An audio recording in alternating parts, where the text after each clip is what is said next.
दोस्तों, अगर अभी तक आपने हमारे चैनल को सब्सक्राइब नहीं किया है तो JEE NEET 12th 11th exam की तैयारी के लिए सब्सक्राइब कीजिए हमारे चैनल को, दबाइए बेल आइकन को। दोस्तों, JEE NEET class 12th class 11th examination के कंप्लीट कोर्सेज के लिए फॉलो कीजिए हमें अनअकैडमी की लर्निंग ऐप पे। सर्च कीजिए प्रदीप शर्मा या डिस्क्रिप्शन में दिए गए लिंक से अनअकैडमी की लर्निंग ऐप पे आप हमारे कोर्सेज हिंदी और इंग्लिश दोनों लैंग्वेज में फॉलो कर सकते हैं।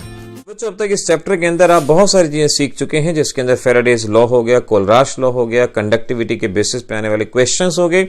आज हम बात करने वाले हैं इलेक्ट्रोकेमिकल सेल के बारे में और ईएमएफ सीरीज के बारे में। एक कंफ्यूजन जो आप बच्चों के दिमाग में हमेशा बना रहता है कि एनोड पे पॉजिटिव चार्ज है, नेगेटिव चार्ज है, कैथोड पे पॉजिटिव नेगेटिव। तो आइए जानेंगे हम दो तरह की सेल होती हैं, इलेक्ट्रोलिटिक सेल और इलेक्ट्रोकेमिकल सेल।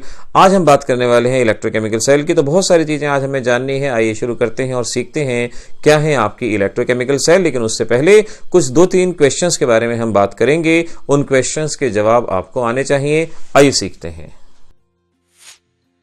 तो स्टूडेंट्स, आइए आज की क्लास शुरू करते हैं।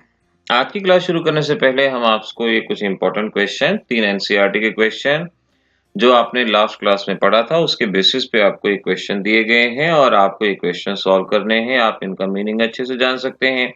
देखिए, पहले में क्या कहा गया, why does the conductivity of A solution decreases with dilution. आपने पढ़ा था कि अगर हम कंडक्टिविटी की बात करते हैं, स्पेसिफिक कंडक्टिविटी, वो डाइल्यूशन के साथ डिक्रीज होती है। और इसका रीजन पढ़ा था आपने, due to decrease in number of particle per CC of the solution.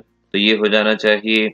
अभी देखिए, suggest a way to determine the molar conductivity at infinite dilution for water।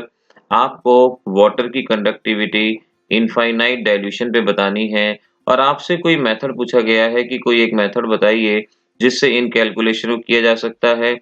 कोलराश law की हेल्प से आप कोई भी यहाँ पर सॉल्यूशन लेके उसकी हेल्प से ये बता सकते हैं, इसको सॉल्व किया जा सकता है। जैसे देखिए, मैंने आपको कल एसिटिक एसिड के बारे में बताया था, बिल्कुल उसी तरह से उसी मेथड का आपको यहाँ पे इस्तेमाल करना होगा। जैसे अब आपको मोलर कंडक्टिविटी बतानी है वाटर के लिए, यानी HOH। तो एक ऐसा कंपोनेंट लीजिए जिसमें हाइड्रोजन हो, जिसमें OH हो।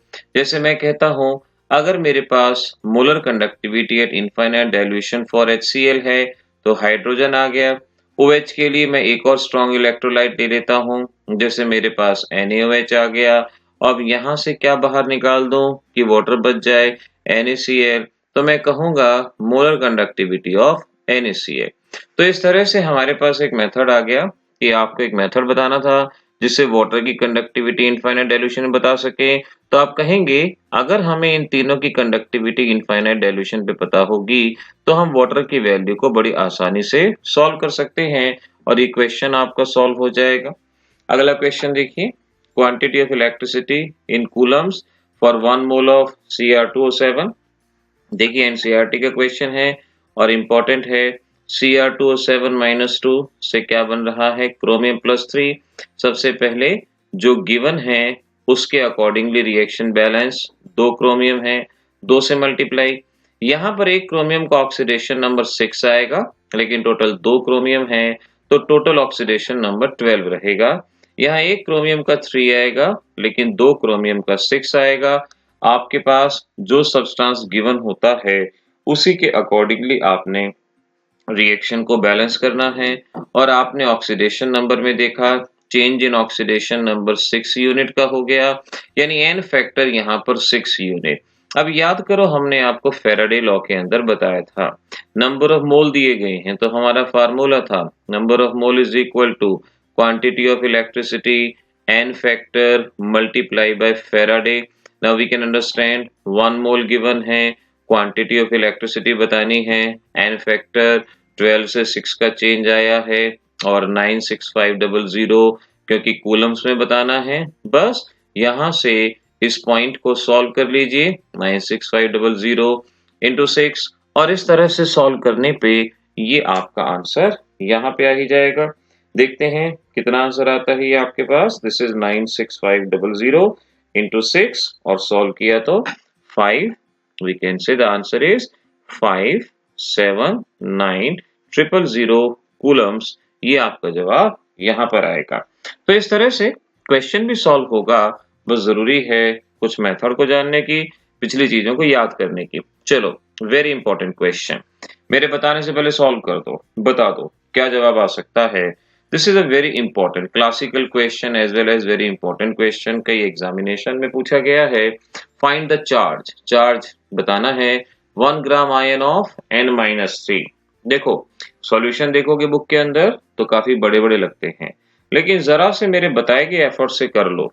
1 ग्राम आयन, 1 ग्राम एटम, 1 ग्राम आयन, इसका सीधा सा मतलब होता है 1 मोल, यानी आपको मोल गिवन है।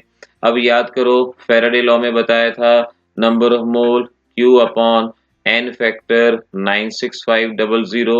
अब एक नाइट्रोजन पे चार्ज -3 है और नंबर ऑफ मोल 1 है, तो N फैक्टर जो चार्ज है उसी को मान लो, अगर रिएक्शन नहीं दी गई 3 इंटू 96500, और अगर आप कूलम्स के अंदर निकालेंगे तो 3 इंटू 96500 का मतलब हुआ 2.89 इंटू 10⁻⁵ कूलम्स। ये हमारा जवाब आ गया। आसान था, बिल्कुल भी मुश्किल नहीं था, बस जरा सा एफर्ट्स करने थे, हो गया क्वेश्चन आपका सॉल्व। चलो अब है इलेक्ट्रोकेमिकल सेल की तरफ आगे बढ़ने की, लेकिन सबसे पहले आपको पता होना चाहिए रिडॉक्स रिएक्शन का मतलब, यानी जहां रिडक्शन और ऑक्सीडेशन दोनों ही हो, और अगर एक ही सब्सटेंस का ऑक्सीडेशन और उसी का रिडक्शन है, आप अच्छे से जानते हैं कि उसे हम डिसप्रपोर्शनेशन रिएक्शन के नाम से पहचानते हैं। रिडॉक्स रिएक्शन है दो तरह की, एक डायरेक्ट और एक इनडायरेक्ट। आखिर क्या डिफरेंस है इसके अंदर, क्या लिमिटेशन है, किस तरह से क्वेश्चन आता है, आइए सीखते हैं। क्वेश्चन आपका सॉल्व। चलो अब आगे बढ़ो। अब हम अपने टॉपिक को बदलते हैं और आज के मेन टॉपिक पे आते हैं। आप में से शायद सभी बच्चे रिडॉक्स रिएक्शन का मीनिंग जानते हैं, जहां रिडक्शन और ऑक्सीडेशन साइमल्टेनियसली हो। जैसे कि हम देखें, सोडियम ने अपने इलेक्ट्रॉन का लॉस किया, सोडियम का ऑक्सीडेशन, क्लोरीन ने इलेक्ट्रॉन गेन किया, क्लोरीन का रिडक्शन। और अगर दोनों रिएक्शन साइमल्टेनियसली हो रही हैं तो ऐसी रिएक्शन को हम रिडॉक्स रिएक्शन के नाम से पहचानते हैं। तो जहां ऑक्सीडेशन रिडक्शन साइमल्टेनियसली हो। अच्छा बताओ, अगर मैं कहता हूं एक ही का ऑक्सीडेशन एक ही का रिडक्शन, क्या आप में से कोई बता सकता है? एक ही का ऑक्सीडेशन एक ही का रिडक्शन, उसे हम क्या कहते हैं? उसे हम कहते हैं डिसप्रपोर्शनेशन रिएक्शन। तो इस तरह से मुझे रिडॉक्स रिएक्शन का मीनिंग पता होना चाहिए, डिसप्रपोर्शनेशन रिएक्शन का मीनिंग पता होना चाहिए। अब बारी आती है रिडॉक्स रिएक्शन कितने तरह की हैं? ध्यान रखना, दो तरह की हैं। पहली जिन्हें डायरेक्ट रिडॉक्स रिएक्शन कहा जाता है, दूसरी जिन्हें इनडायरेक्ट रिडॉक्स रिएक्शन कहा जाता है। हम यहाँ पर पढ़ रहे हैं डायरेक्ट रिडॉक्स रिएक्शन। जानिए डायरेक्ट रिडॉक्स रिएक्शन का मीनिंग क्या होगा। तो हम कहते हैं कि ऐसी रिएक्शन जहां ऑक्सीडेशन रिडक्शन सेम वेसल में हो, ऑक्सीडेशन भी उसी वेसल में हो, रिडक्शन भी उसी वेसल में हो, उसे कहा जाता है डायरेक्ट रिडॉक्स रिएक्शन। समझिएगा, दोनों एक ही कंटेनर में। सपोज आपके पास एक कंटेनर है जहां आपने जिंक रॉड को रखा कॉपर सल्फेट के सॉल्यूशन में। आपने इस कंटेनर को कुछ देर तक पड़ा रहने दिया, आपने कुछ और नहीं किया, इसको पड़ा रहने दिया। तो कुछ समय बाद आप देखेंगे अपने आप ही देखेंगे यहाँ पर कुछ चेंजेस होंगे। यहाँ से जिंक रॉड डिसॉल्व होना शुरू हो जाएगी, जिंक रॉड धीरे धीरे खत्म होना शुरू हो जाएगी, जिंक स्टार्ट्स टू डिसॉल्व। फिर क्या होगा?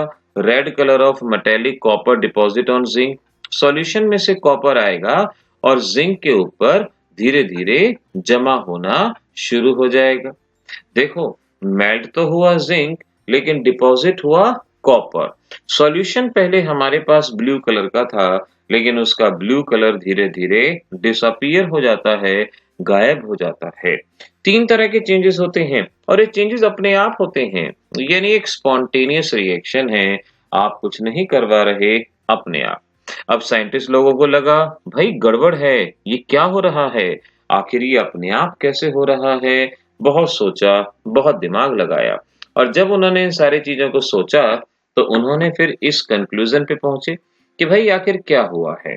हुआ ये है यहाँ पे कि हमारे पास जितना भी जिंक था, जिंक का ऑक्सीडेशन होना शुरू हुआ। जिंक का ऑक्सीडेशन हुआ और जिंक अपने इलेक्ट्रॉन को लॉस करके सॉल्यूशन में ट्रांसफर हुआ।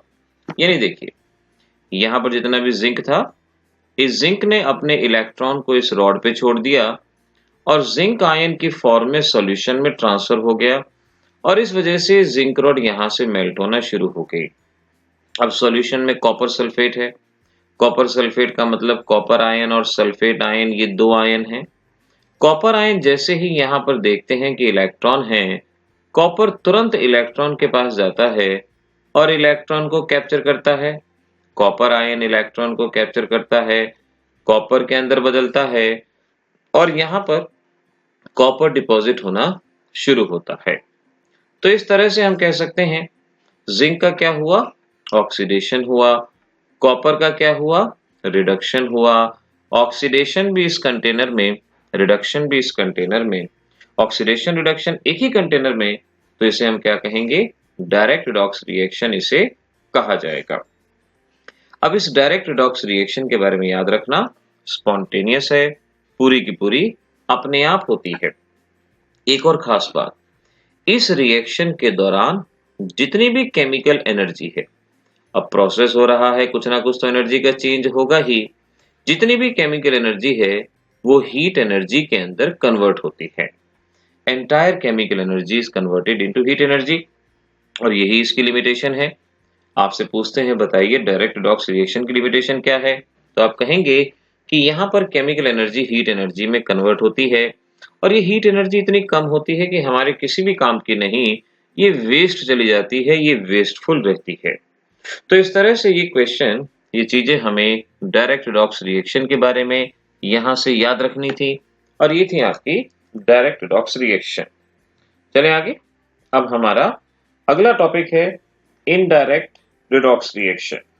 आइए जानते हैं क्या क्या जानना है इनडायरेक्ट रिडॉक्स रिएक्शन में। सबसे पहले तो आप इसी बात को पहचान जाएंगे कि इनडायरेक्ट रिडॉक्स रिएक्शन जहां ऑक्सीडेशन रिडक्शन डिफरेंट वेसल में हो, इसे इनडायरेक्ट रिडॉक्स रिएक्शन का नाम दिया जाएगा। Different vessel. नाउ लेट, अब हमारे पास सपोज एक सिचुएशन है कि हमारे पास यहां जिंक है, जिंक और इधर है कॉपर। हमने दो मेटल लिए, एक जिंक एक कॉपर। जिंक को उसी के सॉल्यूशन यानी जिंक सल्फेट के अंदर हमने डिप किया, लेट मोलैरिटी 1 मोलर, और कॉपर को हमने कॉपर सल्फेट के अंदर किया डिप, लेट इसकी मोलैरिटी भी 1 मोलर। इस तरह से हमने दो सॉल्यूशन को यहां पर लिया। इन दोनों को हमने पड़ा रहने दिया, बहुत देर तक पड़ा रहने दिया। जो कुछ हुआ अपने आप हुआ, यानी स्पॉन्टेनियस रिएक्शन। बच्चों बहुत सारी चीजें अब हमें सीखनी है, तो बहुत ध्यान से इस बात को समझना सीखना। अब होता क्या है कि जैसे जैसे समय बीतता है हम देखते हैं यहां से जिंक रॉड मेल्ट होना शुरू हो जाती है और इधर कॉपर डिपॉजिट होना शुरू हो जाता है। जिंक रॉड यहां से मेल्ट होती है, धीरे धीरे खत्म होती है। अब साइंटिस्ट लोगों का तो काम ही यही है, पता लगाना कि भाई कुछ हुआ तो क्यों हुआ, उसका कारण क्या है। तो साइंटिस्ट लोगों ने यहां पर यह पाया कि भाई यहां पर जितना भी जिंक था, जिंक अपने इलेक्ट्रॉन का लॉस करता है और यहां पर जिंक आयन की फॉर्म में सॉल्यूशन में आता है, और जिंक अपने इलेक्ट्रॉन का लॉस करते हैं, जिंक आयन की फॉर्म में सॉल्यूशन में आते हैं। यानी अगर कहा जाए तो क्या हो रहा है, जिंक का ऑक्सीडेशन, जिंक अपने इलेक्ट्रॉन का लॉस करता है और उसका हुआ ऑक्सीडेशन। क्योंकि मेटल गुड कंडक्टर होते हैं, तो यहां पर ये कॉपर वायर है। इस कॉपर वायर में हम एक मीटर भी लगा देते हैं जो हमें करंट की क्वांटिटी और डायरेक्शन बताती है। तो इलेक्ट्रॉन यहां से कॉपर वायर से होते हुए आते हैं और यहां पर पहुंचते हैं। अब इस सॉल्यूशन में कॉपर सल्फेट का सॉल्यूशन है, यानी कॉपर आयन भी है और सल्फेट आयन भी है। जैसे ही कॉपर आयन देखते हैं इलेक्ट्रॉन आ गया, तो कॉपर आयन उसकी तरफ खींचे चले जाते हैं और कॉपर आयन इलेक्ट्रॉन को कैप्चर करते हैं और इस तरह से कॉपर सॉलिड की फॉर्म में यहाँ पर जमा हो जाते हैं, यहाँ डिपॉजिट हो जाते हैं। तो कॉपर ने इलेक्ट्रॉन को गेन किया, तो कॉपर का क्या हुआ, रिडक्शन, और जिंक का हुआ ऑक्सीडेशन। अब देखो ऑक्सीडेशन इधर हो रहा है, रिडक्शन इधर हो रहा है, दोनों के दोनों अलग अलग कंटेनर में हो रहे हैं, तो हम इसे क्या कहेंगे, इनडायरेक्ट रिडॉक्स रिएक्शन इस रिएक्शन को कहा जाएगा। जैसे जैसे प्रोसेस होता जाएगा और जिंक आयन अपने इलेक्ट्रॉन का लॉस करेंगे और जिंक आयन सॉल्यूशन में आते जाएंगे। ऐसे ही और भी हमारे पास कॉपर और सल्फेट आयन होंगे। जितने भी कॉपर आयन होंगे इलेक्ट्रॉन को कैप्चर करेंगे और यहाँ पर डिपॉजिट होते जाएंगे और इस तरह से सॉल्यूशन में से कॉपर आयन खत्म हो जाएगा और कॉपर आयन सारा का सारा डिपॉजिट हो जाएगा। ऐसा हमें इस बात को ध्यान रखना है। तो ये प्रोसेस लगातार चलता रहेगा और इस प्रोसेस के दौरान क्योंकि इलेक्ट्रॉन का मूवमेंट हो रहा है तो इलेक्ट्रॉन का मूवमेंट होगा तो इलेक्ट्रिसिटी जनरेट होगी। तो हम कहेंगे कि chemical energy is converted into electrical energy. जितनी भी केमिकल एनर्जी है वो इलेक्ट्रिकल एनर्जी के अंदर कन्वर्ट होती है। डायरेक्ट रिडॉक्स रिएक्शन में क्या था, वो हीट एनर्जी में कन्वर्ट थी जो हमारे किसी भी काम की नहीं, लेकिन यहाँ पर केमिकल एनर्जी इलेक्ट्रिकल एनर्जी के अंदर कन्वर्ट हो रही है। तो इस तरह की सेल को हम इलेक्ट्रोकेमिकल सेल के नाम से पहचानते हैं या इन्हें हम गैल्वेनिक सेल और वोलेटिक सेल के नाम से भी इनको पहचानते हैं। तो अगर आपसे कहें बताइए इलेक्ट्रोकेमिकल सेल क्या है, तो आप कहेंगे एक ऐसा डिवाइस, रिमेंबर बच्चों जो डेफिनेशन बता रहा हूं, एक ऐसा डिवाइस जो केमिकल एनर्जी को इलेक्ट्रिकल एनर्जी में कन्वर्ट करता है, इसे हम इलेक्ट्रोकेमिकल सेल, गैल्वेनिक सेल और वोलेटिक सेल के नाम से पहचानते हैं। तो ये तो होगी इसकी डेफिनेशन कि क्या चीज है। पूछेंगे कि इनडायरेक्ट रिडॉक्स रिएक्शन की एडवांटेज क्या है डायरेक्ट रिडॉक्स रिएक्शन के कंपैरिजन में, तो आपके पास जवाब है कि it convert chemical energy into the electrical energy. तो हो गया बच्चों। अब और ध्यान से, जिंक ने इलेक्ट्रॉन का लॉस किया, यानी जिंक का क्या हुआ है, ऑक्सीडेशन, और कॉपर ने गेन किया तो कॉपर का क्या हुआ है, रिडक्शन। अब एक और बात याद रखना, जहां पर ऑक्सीडेशन होता है उस इलेक्ट्रोड को एनोड कहा जाता है, जहां पे रिडक्शन होता है उस इलेक्ट्रोड को कैथोड कहा जाता है। आप में से बहुत सारे बच्चे एनोड और कैथोड के चार्ज को लेकर डाउट में रहते हैं। हमारे पास दो तरह की सेल, एक इलेक्ट्रोकेमिकल, एक इलेक्ट्रोलिटिक सेल। ये आप पढ़ रहे हैं इलेक्ट्रोकेमिकल, जहां यहां से रिएक्शन हो रही है, इलेक्ट्रिसिटी प्रोड्यूस हो रही है, और दूसरी होती है इलेक्ट्रोलिटिक सेल, जहां पर बाहर से एनर्जी सप्लाई की जाती है और केमिकल चेंज कराया जाता है। तो अभी सिर्फ इलेक्ट्रोकेमिकल पे ही ध्यान दीजिए। तो यहाँ पर ऑक्सीडेशन हो रहा है, ये एनोड है और ये कैथोड है। जहां पे ऑक्सीडेशन हो रहा है वहां इलेक्ट्रॉन एक्यूमुलेट हो रहे हैं और इलेक्ट्रॉन पे चार्ज कौन सा, नेगेटिव। तो एनोड पे चार्ज कौन सा, नेगेटिव। इस बात को याद रखेंगे क्योंकि इलेक्ट्रॉन इस टर्मिनल पे आ रहे हैं और नेगेटिवली चार्ज इलेक्ट्रॉन हमेशा मूव करते हैं पॉजिटिव चार्ज की तरफ। तो कैथोड पे चार्ज कौन सा हो गया, पॉजिटिव। तो इलेक्ट्रोकेमिकल सेल के बारे में पहली चीज लाउडली ध्यान रखेंगे कि anode possess negative charge because it is a source of electron and cathode possess positive charge। इस बात को याद रखना। इलेक्ट्रोलिटिक सेल में उल्टा होता है क्योंकि वहां प्रोसेस भी उल्टा होता है, लेकिन यहां ध्यान रखना कि वहां भी एनोड पे ऑक्सीडेशन होता है, यहाँ भी एनोड पे ऑक्सीडेशन होता है। तो एनोड और कैथोड को उसके प्रोसेस से ध्यान रखिए। चार्ज को बाद में लगाना है, लेकिन पहले आपने इनके बताए गए प्रोसेस को ध्यान रखना, ये ज्यादा जरूरी होगा। अब देखिए, अगर मैं आपसे पूछता हूं बच्चों बताओ फ्लो ऑफ इलेक्ट्रॉन कहाँ है, तो आप कहेंगे from anode to cathode flow of electron. और अगर मैं आपसे पूछता हूं बच्चों बताओ फ्लो ऑफ इलेक्ट्रिसिटी कहां से कहां होगा, तो आप में से सभी बच्चे इस बात को जानते होंगे कि इलेक्ट्रिसिटी इलेक्ट्रॉन के ऑपोजिट जाती है, यानी इलेक्ट्रिसिटी कहां जाएगी, कैथोड टू एनोड। ये हमारा जवाब हो जाएगा, ऐसे कह सकते हैं। ठीक बात है। अच्छा, अब और थोड़ा सा ध्यान देना बच्चों, यहां पर एक चीज का ध्यान देना कि एक कंडीशन ऐसी आएगी, यहां पर लगातार पॉजिटिव चार्ज बढ़ता जाएगा और पॉजिटिव चार्ज यहां पर इतना बढ़ जाएगा एक बार कि ये पॉजिटिव चार्ज इलेक्ट्रॉन को जाने नहीं देगा, इलेक्ट्रॉन को रोकेगा। और बाय चांस अगर इलेक्ट्रॉन चला भी गया, यहां नेगेटिव चार्ज इतना बढ़ जाएगा कि ये नेगेटिव चार्ज इलेक्ट्रॉन को आने नहीं देगा, नेगेटिव चार्ज इलेक्ट्रॉन को आने नहीं देगा। तो अब जब यहां पर इलेक्ट्रॉन का चार्ज नहीं होगा, इलेक्ट्रॉन यहां से जा नहीं पाएगा, यहां से आ नहीं पाएगा, तो एक कंडीशन ऐसी आएगी कि जब ये सेल काम करना बंद कर देगा, सेल काम नहीं करेगा। यानी यहाँ पॉजिटिव चार्ज बढ़ गया, इसने इलेक्ट्रॉन को जाने नहीं दिया और इलेक्ट्रॉन यहाँ पहुंच नहीं पाएगा, तो ये सेल काम करना बंद कर देगा। ऐसे केस में हम क्या करेंगे, ऐसे केस में हम यहाँ पर एक इंस्ट्रूमेंट लगाएंगे जो कि एक यू शेप्ड इंस्ट्रूमेंट होगा और इस इंस्ट्रूमेंट को सॉल्ट ब्रिज के नाम से पहचाना जाता है। इसे सॉल्ट ब्रिज कहा जाता है और इस सॉल्ट ब्रिज के अंदर हम एक इनर्ट इलेक्ट्रोलाइट ऐड करते हैं। इनर्ट इलेक्ट्रोलाइट का मतलब ये हुआ जो इनमें से किसी भी सॉल्यूशन के साथ प्रेसिपिटेट ना दे, जैसे KCl यहाँ पर ऐड करते हैं, Cl negative, K positive, inert electrolyte. इसे हम किसी जेल या जिलेटिन और अगर में डिप करके उसको यहाँ पर हम भर देते हैं और इस तरह से सॉल्ट ब्रिज तैयार होता है। अब ये सॉल्ट ब्रिज देखिए क्या करेगा, सॉल्ट ब्रिज ऐसा करेगा कि यहां से पॉजिटिव चार्ज इस नेगेटिव चार्ज को अपनी तरफ खींचेगा, पॉजिटिव नेगेटिव के साथ कंबाइन होगा और इस तरह से पॉजिटिव नेगेटिव को न्यूट्रलाइज करेगा। तो जितना भी पॉजिटिव चार्ज था वो यहां से खत्म हो जाएगा, न्यूट्रलाइज हो जाएगा, सारा पॉजिटिव चार्ज फिनिश हो जाएगा, न्यूट्रलाइज हो जाएगा और यहां से नेगेटिव चार्ज इस पॉजिटिव को अपनी तरफ अट्रैक्ट करेगा, पॉजिटिव नेगेटिव आपस में कंबाइन होंगे, न्यूट्रलाइज होंगे, तो यहाँ का चार्ज खत्म हो गया, यहाँ का चार्ज खत्म हो गया। जब दोनों तरफ का चार्ज खत्म हो जाएगा तो दोबारा से इलेक्ट्रॉन का फ्लो शुरू हो जाएगा, दोबारा से इलेक्ट्रॉन का फ्लो शुरू होगा तो सेल दोबारा से काम करना शुरू करेगी। तो आपसे पूछते हैं व्हाट इज सॉल्ट ब्रिज, तो आप कहेंगे it is inverted U shaped tube having inert electrolyte in agar और जिलेटिन। आपसे पूछेंगे इसका फंक्शन क्या है, तो आप कहेंगे it maintains the electrical neutrality, इसने चार्ज को खत्म किया।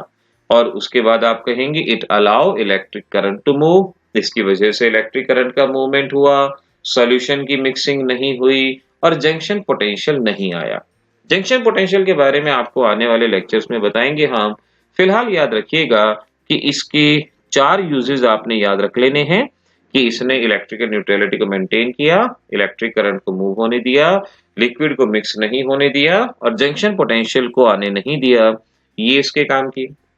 आपसे पूछते हैं बताइए कि सॉल्ट ब्रिज में इनर्ट इलेक्ट्रोलाइट की क्या कंडीशन है, तो कंडीशन नंबर 1 क्या हुई कि ये इलेक्ट्रोलाइट इनमें से किसी भी सॉल्यूशन के साथ प्रेसिपिटेट ना दे, ये ध्यान रखें। और दूसरी इसकी कंडीशन है कि दोनों की मोबिलिटी सेम होनी चाहिए, जितनी क्लोराइड आयन की मोबिलिटी उतनी ही पोटेशियम की, ताकि दोनों एक साथ ही इनके चार्जेस को न्यूट्रलाइज कर पाएं, मोबिलिटी सेम होनी चाहिए। अब बच्चों एक मैं होमवर्क में आपको क्वेश्चन दे रहा हूं, इस क्वेश्चन को ध्यान से, can we use KCl in salt bridge, इस क्वेश्चन को आपने ट्राई करना है। आपसे ना हो तो बाद में आप मुझसे पूछेंगे can we use KCl in a salt bridge in a cell having silver as anode. एक ऐसी सेल है जिसमें सिल्वर एज ए एनोड काम कर रहा है, क्या वहां पर हम KCl का इस्तेमाल कर सकते हैं या नहीं, ये आपका क्वेश्चन है, आपने इस क्वेश्चन का जवाब देना है। अच्छा इतनी बात होगी। अब देखो इंपॉर्टेंट चीज याद रखना, फ्लो ऑफ करंट के मूवमेंट की डायरेक्शन क्या होगी, कैथोड से एनोड पे नेगेटिव चार्ज है because of the source of electron, cathode पे पॉजिटिव चार्ज है, याद रखना। अच्छा एक चीज देखो कि जब जिंक कॉपर के साथ कनेक्टेड है तो जिंक इलेक्ट्रॉन लूज करता है और कॉपर इलेक्ट्रॉन गेन करता है। Means zinc has the tendency to lose the electron and copper has the tendency to gain the electron, and this tendency to lose or gain the electron, इस tendency को हम electrode potential के नाम से पहचानते हैं। तो अगर आपसे कहें कि बताओ इलेक्ट्रोड पोटेंशियल क्या है, तो आप कहेंगे टेंडेंसी टू लूज और गेन द इलेक्ट्रॉन, इसे इलेक्ट्रोड पोटेंशियल कहा जाता है, टेंडेंसी टू लूज और gain the electron by the electrode, capital E से इसको रिप्रेजेंट करते हैं। और अगर हम इलेक्ट्रोड पोटेंशियल 298 केल्विन और 1 एटमॉस्फेरिक प्रेशर या 1 मोलर कंसंट्रेशन पे मेजर करते हैं तो इसे स्टैंडर्ड इलेक्ट्रोड पोटेंशियल कहा जाता है, ई नॉट से इसको रिप्रेजेंट किया जाता है। तो इलेक्ट्रोड पोटेंशियल किसी भी कंडीशन में मेजर होगा और स्टैंडर्ड इलेक्ट्रोड पोटेंशियल 298 केल्विन और 1 एटमॉस्फेरिक प्रेशर पे ही मेजर होगा, इतना ध्यान रखना होगा। अभी आपने देखा कि जिंक इलेक्ट्रॉन का लॉस करता है तो उसे हम क्या कहते हैं, ऑक्सीडेशन, और कॉपर गेन करता है तो क्या कहते हैं, रिडक्शन। तो हमारा इलेक्ट्रॉन पोटेंशियल कितने टाइप का हुआ, ऑक्सीडेशन पोटेंशियल। और अगर आप स्टैंडर्ड स्टेट में यानी 298 केल्विन पे मेजर कर रहे हैं तो इसे हम क्या कहेंगे, स्टैंडर्ड ऑक्सीडेशन पोटेंशियल। और जो इलेक्ट्रॉन गेन करता है उसे कहते हैं रिडक्शन पोटेंशियल और स्टैंडर्ड रिडक्शन पोटेंशियल। इस तरह से इलेक्ट्रॉन पोटेंशियल हुआ दो तरह का। ऑक्सीडेशन पोटेंशियल का मतलब tendency to lose the electron, जैसे जिंक अपने इलेक्ट्रॉन का लॉस करता है, और रिडक्शन का मतलब हुआ tendency to gain the electron, जैसे कॉपर आयन इलेक्ट्रॉन का गेन करते हैं, tendency to gain the electron. अच्छा, एक मजेदार बात देखिएगा, एक बात ध्यान से देखिएगा, आपको खुद बात समझ में आएगी। ये है जिंक, जिंक अपने इलेक्ट्रॉन का लॉस करता है। अगर जिंक इलेक्ट्रॉन का लॉस करता है तो हम इसे क्या कहेंगे, ऑक्सीडेशन पोटेंशियल, क्योंकि इलेक्ट्रॉन का लॉस किया। अब देखो, जिंक के पास कोई भी नहीं है, जिंक के पास अगर कोई भी नहीं है तो इलेक्ट्रॉन कहीं जाएगा नहीं, ये वापस इलेक्ट्रॉन को गेन कर लेगा। और अगर इलेक्ट्रॉन को गेन करते हैं तो उस टेंडेंसी को क्या कहते हैं, रिडक्शन पोटेंशियल।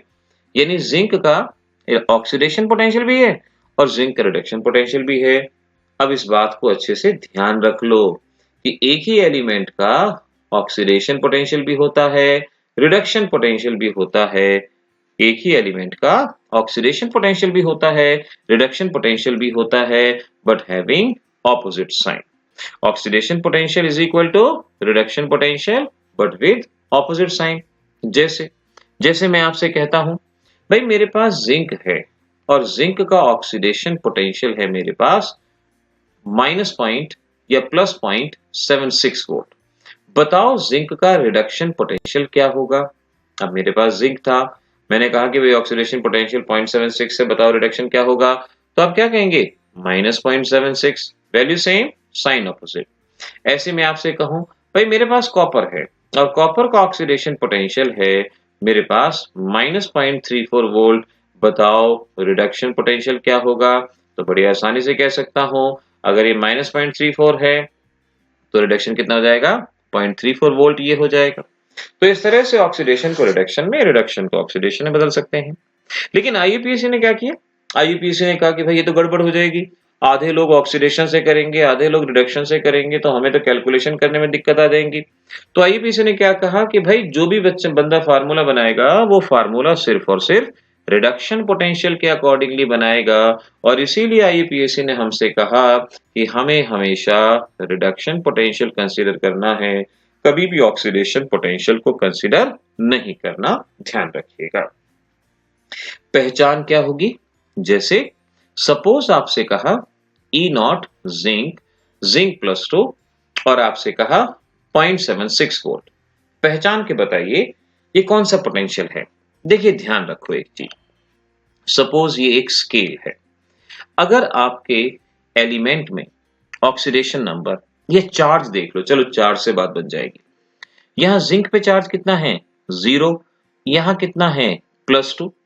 अगर चार्ज लोअर एंड से पॉजिटिव एंड की तरफ बढ़ रहा है, चार्ज अगर पॉजिटिव की तरफ बढ़ता है वो ऑक्सीडेशन पोटेंशियल है, और चार्ज अगर नेगेटिव की तरफ बढ़ता है वो रिडक्शन पोटेंशियल है। देखो यहां चार्ज जिंक से जिंक +2, तो ये कौन सा पोटेंशियल हुआ, ऑक्सीडेशन पोटेंशियल।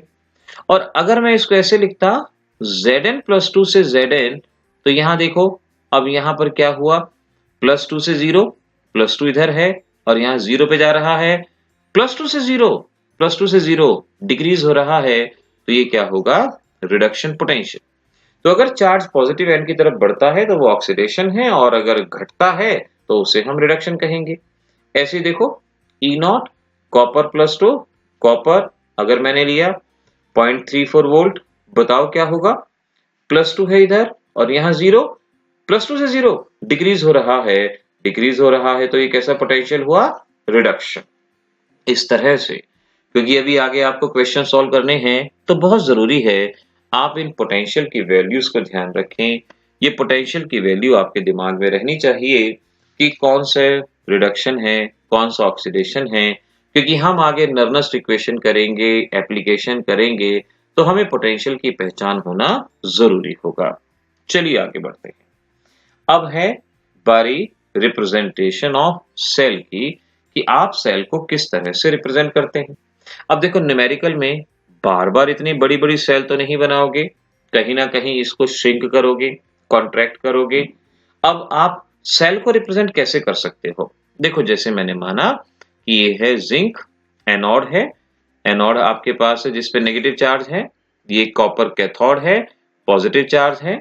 यहाँ सॉल्यूशन है आपके पास जिंक सल्फेट का और सॉल्यूशन की मोलैरिटी है 1 मोलर। यहाँ सॉल्यूशन है आपके पास कॉपर सल्फेट का और इसकी मोलैरिटी है 1 मोलर। अब आप इसको कैसे रिप्रेजेंट करोगे? ध्यान रखो, ये रहा मेथड। ये मान लो कि आपके पास ये सेल है और यहाँ पर एक सॉल्ट ब्रिज बना हुआ है। आप सेल में से डूब के जा रहे हो, सेल में से तैर के एक आपने सफर शुरू किया। सबसे पहले आए और एनोड पे आके बैठ गए। ये आप एनोड पे आ गए, एनोड और एनोड पे आके सबसे पहले लिखोगे metal of anode. Metal of anode कौन है आपके पास? Zinc solid. फिर मेटल आयन ऑफ एनोड, यहां से आप उतरे, सॉल्यूशन में आए और सॉल्यूशन में चेक किया कि मेटल आयन ऑफ एनोड क्या है? जिंक +2। सॉल्यूशन है एक्वस लिखा। फिर आप लिखोगे इसकी कंसंट्रेशन यानी मोलैरिटी, मोलैरिटी कितनी है? 1, ये लिखा।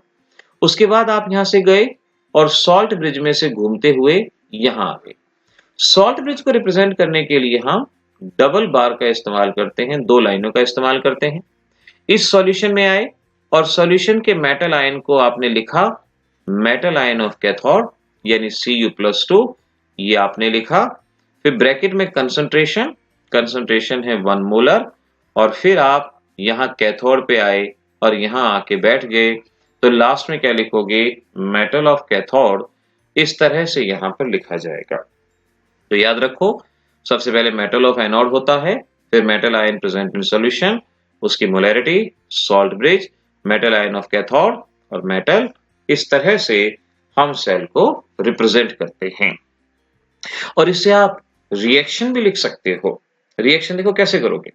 रिएक्शन लिखने के लिए लेफ्ट राइट करोगे, मतलब यहां लेफ्ट से राइट, यहां लेफ्ट से राइट, और इसकी रिएक्शन लिखोगे। जैसे देखो, जिंक से जिंक आयन, तो मैं लिखूंगा जिंक गिव्स यू जिंक +2, 0 से +2 तो 2 इलेक्ट्रॉन का लॉस हुआ। Left right, left to right, left में कॉपर +2 और ये 2 इलेक्ट्रॉन का गेन करेगा, कॉपर देगा। इस तरह से रिएक्शन होगी। ओवरऑल रिएक्शन लिखनी हो, इलेक्ट्रॉन बराबर होने चाहिए, 2 इलेक्ट्रॉन कैंसल आउट हुए, तो हमारी overall reaction zinc solid copper +2 aqueous, ion हमेशा एक्वस में होंगे, zinc +2 aqueous and copper solid, ये इक्वेशन हमारे पास तैयार हो जाएगी। इस तरह से आपको इन इक्वेशन को बनाना है, ऐसे आपको इसे तैयार करना है। अब जैसे देख लीजिए, ये इक्वेशन है, represent the cell and write the cell reaction, metal zinc in ZnCl2, metal copper in CuCl2, zinc is anode, copper is cathode। तो जैसा मैंने अभी बताया था आपको, बेशक से चाहो तो सेल बना के देख लो कि भाई एक ये सेल है जिसमें ये है जिंक और जिंक को हमने कहाँ डिप किया है? ZnCl2। कुछ भी दे दिया जाए आपको, वो मायने नहीं रखता, 1 मोलर। और लेट ये कॉपर है और कॉपर को हमने डिप किया है किसके अंदर? CuCl2। मान लो CuCl2, मोलैरिटी गिवन है 1, दोनों को कॉपर वायर से हमने जोड़ दिया, यहाँ पर हमने सॉल्ट ब्रिज भी लगा दिया। बस इस तरह से हमारे पास सेल आ गई। आपसे कहा कि सेल को रिप्रेजेंट करो, और रिप्रेजेंट करने के लिए मैंने क्या बताया था? पहले क्या लिखना है? एनोड। और एनोड कौन है? जिंक। पहले जिंक लिखेंगे, फिजिकल स्टेट। फिर एनोड से सॉल्यूशन में metal ion of anodic solution, zinc +2, bracket में मोलैरिटी, यहां से जाएंगे सॉल्ट ब्रिज के अंदर, सॉल्ट ब्रिज। फिर हम metal ion of cathode Cu+2 और यहां से जमा हो जाएंगे इधर कैथोड पे, तो लास्ट में क्या लिखेंगे? Copper solid. इस तरह से सेल को रिप्रेजेंट करना है आपको। और फिर बच्चों, फिर क्या करेंगे? सेल रिएक्शन कैसे बताया था? Left right. अभी सिखाया था आपको, zinc gives you zinc +2, electron का लॉस होगा, ऑक्सीडेशन, कॉपर +2 और गेन करेगा 2 इलेक्ट्रॉन, कन्वर्ट होगा कॉपर सॉलिड के अंदर, बस ऐड कर लो। इलेक्ट्रॉन कैंसिल आउट होने चाहिए, अगर इलेक्ट्रॉन बराबर ना हो तो मल्टीप्लाई करके इक्वलाइज कर लिया जाए, और इस तरह से फाइनल इक्वेशन तैयार है। जिंक सॉलिड कॉपर +2 एक्वस, यहाँ पर जिंक +2 एक्वस कॉपर सॉलिड, ये रिएक्शन तैयार है। इस तरह से बच्चों आपका इक्वेशन सॉल्व होगा। ईएमएफ सीरीज, इलेक्ट्रोड पोटेंशियल के बारे में आप जान चुके हैं और अब बारी है ईएमएफ सीरीज में। सबसे पहले ये कहा जाता था कि अगर एलिमेंट्स को उनके इलेक्ट्रोड पोटेंशियल के ऑर्डर में अरेंज किया जाए, एक पुराने जमाना ये भी था कि इंक्रीजिंग ऑर्डर, डिक्रीजिंग ऑर्डर, कोई भी ऑर्डर मान लिया करते थे, लेकिन अब हम ये कहते हैं कि जब एलिमेंट को उनके increasing order of reduction potential में अरेंज किया जाता है उसे ईएमएफ सीरीज कहते हैं। आइए जानते हैं क्या है ईएमएफ सीरीज और क्या क्या है उसकी एप्लीकेशन। आइए जब हम सीखते हैं ईएमएफ सीरीज के बारे में। ईएमएफ सीरीज का मतलब इलेक्ट्रोमोटिव फोर्स सीरीज, और इसका मतलब है एक ऐसी सीरीज जहां एलिमेंट्स को increasing order of reduction potential में अरेंज किया जाता है। ध्यान रखिएगा, जहां एलिमेंट्स को increasing order of reduction potential में अरेंज किया जाता है इसे ईएमएफ सीरीज कहा जाता है। सबसे कम रिडक्शन पोटेंशियल लिथियम का और सबसे ज्यादा रिडक्शन पोटेंशियल फ्लोरीन का। हमारे पास बहुत सारे एलिमेंट हैं, लेकिन हमने यहाँ पर कुछ सिलेक्टेड एलिमेंट ही लिए हैं। कोशिश भी आप यही कीजिएगा कि आप भी इन सिलेक्टेड एलिमेंट को याद रखिए। लिथियम का सबसे कम वैल्यू है, फ्लोरीन सबसे ज्यादा है, हाइड्रोजन 0 है, जिंक -0.76 है, कॉपर 0.34 है, सिल्वर 0.80 है। इस तरह की ये कुछ वैल्यूज को इसके अंदर याद रखिएगा। अब ईएमएफ सीरीज के बेसिस पे आपसे काफी सारे क्वेश्चन पूछे जाते हैं। ये क्वेश्चन एक एक नंबर में भी आ सकते हैं, कॉम्पिटिटिव में भी आ सकते हैं, किसी भी तरह से आपसे क्वेश्चन पूछे जा सकते हैं। तो आइए जरा जानते हैं किस तरह से इन क्वेश्चन को सॉल्व किया जाएगा और क्या इसका प्रोसीजर रहेगा। सबसे पहली application oxidising agent and reducing agent. अब याद रखिएगा बच्चों इस बात को, ऑक्सीडाइजिंग नेचर, अगर मैं कहता हूं ऑक्सीडाइजिंग नेचर, तो ऑक्सीडाइजिंग नेचर अगर मैंने कहा तो इसके बारे में याद रखेंगे directly proportional to reduction potential and inversely proportional oxidation के हो जाएगा, बट आपको तो सिर्फ रिडक्शन में याद रखना है।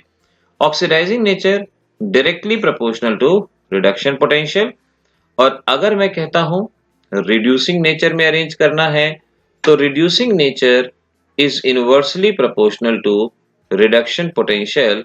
ये दोनों बातें याद रखिएगा।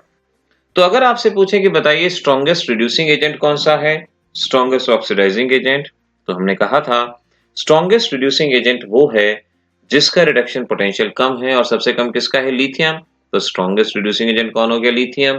और अगर आपसे पूछे बताइए स्ट्रॉन्गेस्ट ऑक्सीडाइजिंग एजेंट कौन है, तो वो क्या हो जाएगा आपके पास, फ्लोरीन, क्योंकि उसका रिडक्शन पोटेंशियल सबसे ज्यादा होता है। अब सपोज आपसे क्वेश्चन पूछते हैं, ध्यान से क्वेश्चन को सुनिएगा। आपसे कहा गया है A+2/A 0.40 वोल्ट, और एक है आपके पास B+2/B, दिस इज 0.30 वोल्ट।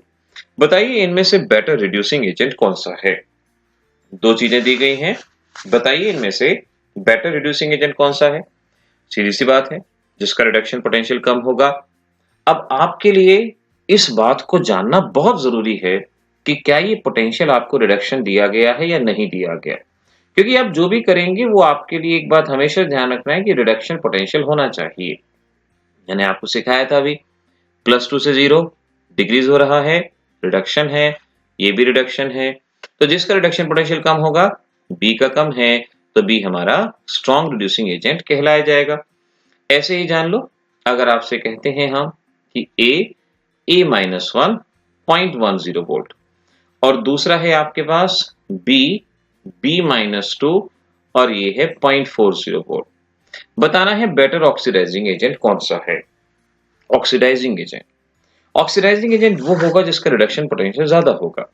पहचान लो, क्या ये रिडक्शन पोटेंशियल है, 0 से -1 डिक्रीज हो रहा है। अगर ये चार्ज डिक्रीज होता है तो ये रिडक्शन है, ठीक है, ये रिडक्शन है, इसमें कुछ नहीं करना। 0 से -2 ये भी डिक्रीज हो रहा है, रिडक्शन है, कुछ नहीं करना। तो जिसका रिडक्शन पोटेंशियल ज्यादा, ये ज्यादा है तो ये हमारा स्ट्रॉन्ग ऑक्सीडाइजिंग एजेंट कहलाया जाएगा। ऐसे ही एक और देखिए, अगर मैं कहता हूं सिल्वर +1 -0.80 वोल्ट, और एक मैं कहता हूं आपसे E0 कॉपर +2 और ये है -0.34 वोल्ट। बताओ इनमें से स्ट्रॉन्गर ऑक्सीडाइजिंग एजेंट कौन सा है? कौन है इसमें से जो स्ट्रॉन्गर ऑक्सीडाइजिंग एजेंट होगा? इसे ऑक्सीडेंट भी कहा जाता है। तो जिसका रिडक्शन पोटेंशियल ज्यादा है। अब इनमें से रिडक्शन पोटेंशियल किसका ज्यादा है? पहले चेक करो कि क्या ये रिडक्शन पोटेंशियल है या नहीं है। अगर आप ध्यान से देखेंगे तो यहाँ चार्ज 0 से +1 चार्ज बढ़ रहा है। मैंने कहा था जहां चार्ज बढ़ता है वो ऑक्सीडेशन होता है, तो ये ऑक्सीडेशन पोटेंशियल है। रिडक्शन में बदलोगे तो ये +0.80 वोल्ट होगा। 0 से +2 कॉपर में भी चार्ज बढ़ रहा है, यानी ये भी ऑक्सीडेशन पोटेंशियल है। रिडक्शन में बदलो यानी साइन ऑपोजिट, तो ये कॉपर का रिडक्शन पोटेंशियल हो गया। अब जिसका रिडक्शन पोटेंशियल ज्यादा है वही स्ट्रॉन्गर ऑक्सीडाइजिंग एजेंट है। अब ज्यादा किसका आ रहा है हमारे पास? सिल्वर का, तो सिल्वर हमारा स्ट्रॉन्गर ऑक्सीडाइजिंग एजेंट यहाँ पे कहलाया जाएगा। तो इस तरह से ये थी हमारी पहली एप्लीकेशन ऑक्सीडाइजिंग एजेंट और रिड्यूसिंग एजेंट के लिए जो हमने सॉल्व किया। अब आगे देखो reactivity of metal. Reactivity of metal के बारे में ध्यान रखो। It is inversely proportional to reduction potential. Class 10th में आप जो सीरीज पढ़ते थे ना, EMF series, electromotive force series, वही यहाँ पर है E0 रिडक्शन। यानी जितना रिडक्शन पोटेंशियल कम होगा रिएक्टिविटी ज्यादा होगी। अब देखो सपोज मैं आपसे कहता हूं कि भाई मेरे पास जिंक +2 जिंक -0.76 वोल्ट और मेरे पास है E0 कॉपर +2 कॉपर 0.34 वोल्ट। बताओ इनमें से ज्यादा रिएक्टिव कौन होगा? ज्यादा रिएक्टिव मुश्किल है ही नहीं, जिसका रिडक्शन पोटेंशियल कम होगा। और दोनों के दोनों रिडक्शन पोटेंशियल हैं, चार्ट से चेक कर सकते हैं। जिंक का कम है तो जिंक ज्यादा रिएक्टिव होगा। ये यहाँ पे जवाब दिया जा सकता है, जिंक इज मोर रिएक्टिव। तो इस तरह से आप रिएक्टिविटी बता सकते हो। आपसे कह दिया E0 silver 0.80 volt and E0 zinc -0.76। अब देखो यहाँ पर आपको ये मेंशन नहीं है कि ये +2 से 0 जा रहा है, क्या जा रहा है, सिर्फ मेटल का नाम दे दिया। अगर मेटल का नाम दे दिया ना तो इसका मतलब जान लो कि ये हमेशा रिडक्शन पोटेंशियल है। ये भी रिडक्शन, ये भी रिडक्शन, तो जिसका रिडक्शन पोटेंशियल कम होगा वो ज्यादा रिएक्टिव, तो वो कौन हुआ? जिंक। ये हुआ। अब एक पॉइंट अच्छे से याद रखना, एक पॉइंट यहाँ पे याद रखना, more reactive metal can replace less reactive metal. More reactive can replace less reactive metal. 10th class से आप इस बात को पढ़ते हैं, इस पॉइंट को याद रखना, more reactive can replace less reactive. जैसे सपोज आपसे क्वेश्चन पूछते हैं, सिल्वर है, जिंक सल्फेट है आपके पास, आपसे पूछा क्या ये रिएक्शन हो पाएगी या नहीं हो पाएगी? क्या ये रिएक्शन हो पाएगी या नहीं हो पाएगी? सिल्वर और जिंक है, सिल्वर का पोटेंशियल गिवन, जिंक का पोटेंशियल गिवन। अब एक्चुअल में रिएक्शन क्या होनी है? सिल्वर यहां से जिंक को रिप्लेस कर दे तो ये रिएक्शन हो जाएगी। क्या सिल्वर जिंक को रिप्लेस कर सकता है? सिल्वर तभी रिप्लेस करेगा अगर ये ज्यादा रिएक्टिव होगा। More reactive can replace the less reactive. Compare करो रिएक्टिविटी, जिसका रिडक्शन पोटेंशियल कम वो ज्यादा रिएक्टिव। सिल्वर और जिंक में से जिंक का पोटेंशियल कम होता है, यानी जिंक होता है मोर रिएक्टिव और सिल्वर होता है लेस रिएक्टिव। और लेस रिएक्टिव कभी भी मोर रिएक्टिव को नहीं बदलेगा और रिएक्शन यहाँ पे नहीं हो पाएगी। ऐसे देखो, अगर मैं आपसे कहता हूं जिंक कॉपर सल्फेट, क्या ये रिएक्शन हो सकती है? क्या ये रिएक्शन पॉसिबल है? तो हो क्या रहा है? जिंक कॉपर को रिप्लेस कर रहा है, और जिंक तभी कर सकता है जब जिंक ज्यादा रिएक्टिव हो। जिंक का पोटेंशियल देखो -0.76, कॉपर का 0.34, जिसका पोटेंशियल कम वो ज्यादा रिएक्टिव, जिंक का पोटेंशियल कम है, ज्यादा रिएक्टिव है, तो जिंक है हमारा मोर रिएक्टिव, कॉपर है हमारा less reactive. More reactive less reactive को रिप्लेस कर सकता है, तो ये रिएक्शन हमारी हो जाएगी, आसानी से रिएक्शन को यहाँ पर किया जा सकता है। तो इस तरह से आप रिएक्टिविटी के बेसिस पे ऐसे क्वेश्चन को सॉल्व कर सकते हैं। ये सभी क्वेश्चन बहुत आसानी से आपसे सॉल्व होंगे। थोड़ा सा ध्यान रखें, आपने लोअर क्लासेस के बेसिस पे भी सॉल्व कर सकते हैं। नाउ अगला है calculation of standard EMF. Standard EMF की सिंपल सा formula E naught cell, E naught cell से रिप्रेजेंट करते हैं। फार्मूला होता है E naught cathode minus E naught anode. इस फार्मूले से इसको रिप्रेजेंट किया जाता है, कैथोड माइनस एनोड। और मैंने सेल रिप्रेजेंट करवाई थी, आपको सिखाया था। एनोड लेफ्ट में लिखते हैं, कैथोड राइट में। तो हम कह सकते हैं E naught right hand side electrode minus E naught left hand side electrode. इस तरह से भी इसको रिप्रेजेंट किया जा सकता है। तो ई नॉट सेल निकालना है, इसका इस्तेमाल करेंगे। जैसे सपोज देखो, आपको एक सेल दे दी जिंक +2, यहां कॉपर +2, यहां कॉपर सेल दे दी, और जिंक का रिडक्शन पोटेंशियल आपको दे दिया -0.76 वोल्ट, कॉपर का रिडक्शन पोटेंशियल दे दिया 0.34 वोल्ट, ये दे दिया। और आपसे कहा कि भाई ईएमएफ ऑफ सेल निकालो। तो ईएमएफ ऑफ सेल आप कैसे निकालेंगे? ई नॉट कैथोड। अब कैथोड कौन? जो राइट हैंड साइड वाला कैथोड होता है, लेफ्ट हैंड साइड वाला एनोड होता है। तो आप क्या करेंगे? ई नॉट राइट हैंड साइड यानी कॉपर का reduction potential minus left hand side यानी जिंक का रिडक्शन पोटेंशियल, बस वैल्यू को यहां रख दीजिए। और जब इस वैल्यू को यहां रख के सॉल्व करेंगे 1.10 वोल्ट, ये आपका जवाब आएगा। इस तरह से ये सॉल्व हो जाएगा।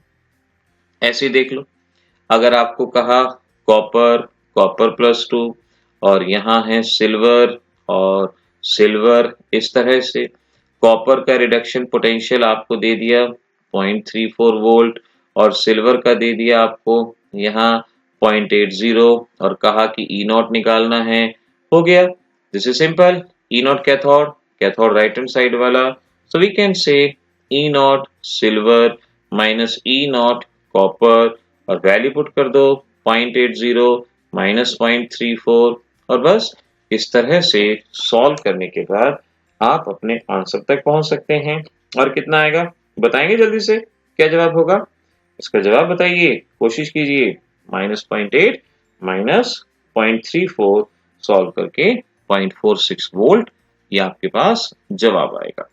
इस तरह से आप ईएमएफ ऑफ सेल यहां से निकाल सकते हैं, बता सकते हैं। चलिए जल्दी से इन क्वेश्चन को सॉल्व कीजिए, बताइए जवाब क्या क्या हो सकता है। हमने आपको ये सेल दी है, बताइए जल्दी से, मैं वेट कर रहा हूं। आप हर एक केस में आंसर बताने की कोशिश करिए, क्या रहेगा। Right hand side minus left hand side, electrode potential दिए गए हैं। आपको सिल्वर का पोटेंशियल यहां दिया गया है, देखो जिंक का पोटेंशियल ये है और कॉपर का पोटेंशियल इधर है, सिल्वर का पोटेंशियल ये रहा, हाइड्रोजन 0 याद करो और पता लगाओ क्या क्या जवाब हो सकते हैं। Come on, I am waiting. First का जवाब जल्दी से, फर्स्ट का जवाब आया किसी का? आ जाना चाहिए, चेक करो। 0.46 वोल्ट आना चाहिए आपका जवाब, जल्दी से। क्या किसी बच्चे का सेकंड का आंसर आया? बताओ जल्दी से, शाबाश। राइट हैंड साइड यानी सिल्वर माइनस जिंक, पोटेंशियल की वैल्यू और ये आएगा 1.56 वाले, बिल्कुल सही जवाब। अगला देखो, हाइड्रोजन और जिंक, हाइड्रोजन का 0, zinc right hand side minus left hand side, ये आएगा। अगले में right hand side copper, left hand side hydrogen, ये आएगा। इस तरह से हमारा ये क्वेश्चन आसानी से सॉल्व होगा, जवाब दे सकते हैं। चलो आगे बढ़ते हैं। अब आगे है स्पॉन्टेनिटी ऑफ द सेल, यानी रिएक्शन होगी या नहीं होगी। रिएक्शन होगी या नहीं होगी ये आपको बताना है, स्पॉन्टेनिटी ऑफ द सेल। तो इसके लिए सीधी सी बात है, अगर ई नॉट सेल पॉजिटिव है तो रिएक्शन स्पॉन्टेनियस है, अदरवाइज नहीं। देखो मैं बताता हूं, सपोज आपसे कहा ए और यहां है ए आपका, इसको इस तरह से लिखते हैं, लेट दिस इज ए, और ए रिएक्ट करता है B+2 से और ये देता है A+2 और साथ में B सॉलिड। ए का रिडक्शन पोटेंशियल है आपके पास, ए का रिडक्शन पोटेंशियल, लेट ए का रिडक्शन पोटेंशियल हम मान लेते हैं 0.20 और B का रिडक्शन पोटेंशियल है हमारे पास 0.10। हमें बताना है रिएक्शन होगी या नहीं होगी। अब रिएक्शन होगी या नहीं होगी ये हम कैसे बता सकते हैं? अगर ई सेल पॉजिटिव आएगा, अब अगर हमें ई सेल निकालना है तो उसके लिए क्या जरूरी है? E naught cathode minus anode, ये आपको सिखाया, इस तरह से होना चाहिए। अब ये सेल तो दी नहीं गई, अब हमें कैसे मालूम पड़ेगा कौन कैथोड कौन एनोड? तो याद रखो, जहां रिडक्शन होता है वो कैथोड, जहां ऑक्सीडेशन होता है वो एनोड। आपको आज बताया है, जहां रिडक्शन वो कैथोड। पहचान लो, ए से A+2 ये क्या हुआ? ऑक्सीडेशन। ए से A+2 चार्ज बढ़ा, ऑक्सीडेशन। B+2 से B चार्ज डिक्रीज हुआ, यहां +2 है यहां 0 है। जहां चार्ज डिक्रीज होता है वो रिडक्शन, यानी रिडक्शन कहां? कैथोड पे, तो कैथोड कौन हो गया? B। सो वी कैन से E0B माइनस E0A। B की वैल्यू है 0.10 और A की वैल्यू है -0.20। आपने सॉल्व किया -0.1, माइनस में जवाब आ गया तो हम कहेंगे reaction is not possible, not spontaneous. तो अब आपने इस तरह से चीजों को सॉल्व करना है। क्वेश्चन दे रहा हूं आपको, आप ऐसे ही कैथोड माइनस एनोड यानी देखना है, जहां पर चार्ज बढ़ता है वो ऑक्सीडेशन, जहां घटता है वो रिडक्शन, और बस कैथोड एनोड डेजिग्नेट करते हुए E0 सेल निकालना है, जवाब देना है। चलिए आपके लायक क्वेश्चन सामने है। आपको यहां पर कुछ वैल्यू दी गई हैं, आप पता लगाइए कौन सी रिएक्शन पॉसिबल है, कौन सी रिएक्शन पॉसिबल नहीं है। यहां पर पता लगाइए, जिंक लॉस कर रहा है तो जिंक पे ऑक्सीडेशन, कॉपर पे रिडक्शन, यानी जिंक क्या हो गया? एनोड, कॉपर क्या हो गया? कैथोड। वैल्यू पुट कीजिए, एनोड माइनस कैथोड, पता लगाइए E0 सेल क्या होगा? दिस इज E0 कैथोड, यानी जहां रिडक्शन है, माइनस एनोड, ये हमारा फार्मूला है। अगले केस में कॉपर पे ऑक्सीडेशन यानी कॉपर एनोड, और जिंक पे रिडक्शन यानी जिंक कैथोड। सी पार्ट में जिंक से जिंक +2 एनोड, हाइड्रोजन से हाइड्रोजन, ये हाइड्रोजन वाला हुआ कैथोड। और लास्ट में देखिए कॉपर से कॉपर +2 ऑक्सीडेशन यानी एनोड, हाइड्रोजन पे रिडक्शन यानी कैथोड। वैल्यूज आपको दी गई हैं, इन वैल्यूज को देखिए, जवाब आना चाहिए। पहले का जवाब ये आएगा 1.10 पॉजिटिव है, रिएक्शन इज पॉसिबल। दूसरे का जवाब ये आएगा नॉट पॉसिबल।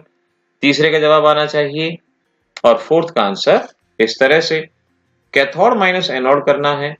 कैथोड आपको बता ही दिया कॉपर है, यहां जिंक आएगा, वैल्यू पुट कीजिए आंसर आएगा। कॉपर और जिंक में यहां वैल्यू पुट कीजिए, यहां पर आंसर आएगा। तो इस तरह से आप इस टाइप के क्वेश्चन को सॉल्व कर सकते हैं। अब एक last application, storage of solution. देखो स्टोरेज ऑफ सॉल्यूशन पे किस तरह से क्वेश्चन आएगा, आपसे कहेंगे भाई कंटेनर है जिंक का, क्या हम इसके अंदर कॉपर सल्फेट का सॉल्यूशन स्टोर कर सकते हैं या नहीं कर सकते, ये हमसे पूछा जाएगा। या हमसे कहेंगे कंटेनर है कॉपर का, क्या इसके अंदर हम जिंक सल्फेट का सॉल्यूशन स्टोर कर सकते हैं या नहीं कर सकते, ये हमसे पूछा जाएगा स्टोरेज के रिगार्डिंग। तो देखो सीधी सी बात है, अगर E0 सेल पॉजिटिव आता है तो रिएक्शन पॉसिबल है, और E0 सेल अगर नेगेटिव आएगा तो रिएक्शन पॉसिबल नहीं होगी। तो इस बात को ध्यान रख लो, अगर E0 सेल नेगेटिव है तो स्टोरेज पॉसिबल है, क्योंकि वहां रिएक्शन नहीं होगी। स्टोरेज पॉसिबल है, तो आपने देखना है जहां E0 सेल नेगेटिव आएगा। अब कैथोड एनोड को यहां डिसाइड करना मुश्किल है। अगर आप डायरेक्टली सॉल्व करना चाहें तो कई बार दिक्कत आती है, हम आपकी प्रॉब्लम आसान कर देते हैं। आप इस फार्मूले को ऐसे याद कर लो, E0 solution minus E0 vessel, E0 solution minus E0 vessel, याद कर लो, खत्म बात। जिंक का रिडक्शन पोटेंशियल आपको पता होना चाहिए -0.76 वोल्ट, और कॉपर का पोटेंशियल आपको पता होना चाहिए 0.34 वोल्ट। आज मैं शुरू से कह रहा हूं, पहले इस फर्स्ट केस को देखिए। सॉल्यूशन माइनस वेसल, सॉल्यूशन किसका है? कॉपर का, यानी E naught copper minus E naught vessel, vessel किसका है? जिंक का। तो कॉपर कितना हुआ? कॉपर का पोटेंशियल 0.34 वोल्ट और जिंक का पोटेंशियल कितना है? माइनस 0.76। सॉल्व करो तो कितना आएगा? 1.10। 1.10 यानी ये पॉजिटिव आ गया। पॉजिटिव का मतलब रिएक्शन हो जाएगी। भाई रिएक्शन हो जाएगी तो स्टोरेज नहीं होगा, पॉसिबल नहीं होगा। तो फर्स्ट वाले को हम स्टोर नहीं कर सकते, पॉसिबल नहीं है। स्क्रीनशॉट लेना हो तो बेशक से आप ले लीजिए, क्योंकि मैं अब सेकंड क्वेश्चन को सॉल्व करता हूं। अब देखिए अगले वाला किस तरह से सॉल्व होगा। पहले इसको यहां से हटा दें और फिर नेक्स्ट को सॉल्व करते हैं, उसके बारे में जानते हैं ना। सेकंड में कहा गया है, देखिए कि सॉल्यूशन है जिंक का, तो E naught zinc minus vessel, vessel है कॉपर का, और जिंक का पोटेंशियल माइनस 0.76 वोल्ट, कॉपर का 0.34। सॉल्व किया minus 1.10। Now E naught cell कैसा आ गया? नेगेटिव। नेगेटिव का मतलब रिएक्शन नहीं होगी, और रिएक्शन नहीं होगी तो पॉसिबल है कि इसको स्टोर किया जा सकता है। हम इसको आसानी से स्टोर यहाँ पे कर सकते हैं। तो इस तरह से बच्चों ये हमारा क्वेश्चन सॉल्व हो जाएगा regarding the storage of the solution. कोई भी दिक्कत इसके अंदर नहीं आएगी। अब एक क्वेश्चन दे रहा हूं मैं आपके होमवर्क के लिए, एनसीईआरटी का क्वेश्चन है, ध्यान से सॉल्व कीजिए। ये क्वेश्चन सामने है, होमवर्क में सॉल्व करना है। आपको बताना है क्या इन दोनों के बीच रिएक्शन होगी, और अगर वो रिएक्शन होगी तो वो क्या होगी।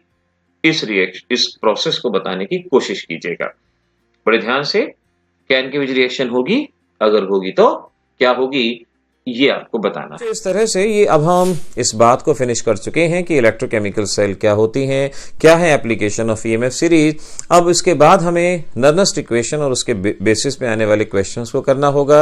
यानी अब ज्यादा चैप्टर हमारा बचा नहीं है, लेकिन जितना भी बचा है अगर पिछले चैप्टर का रिवीजन होता जाएगा तो आगे डेफिनेटली सॉल्व होगा।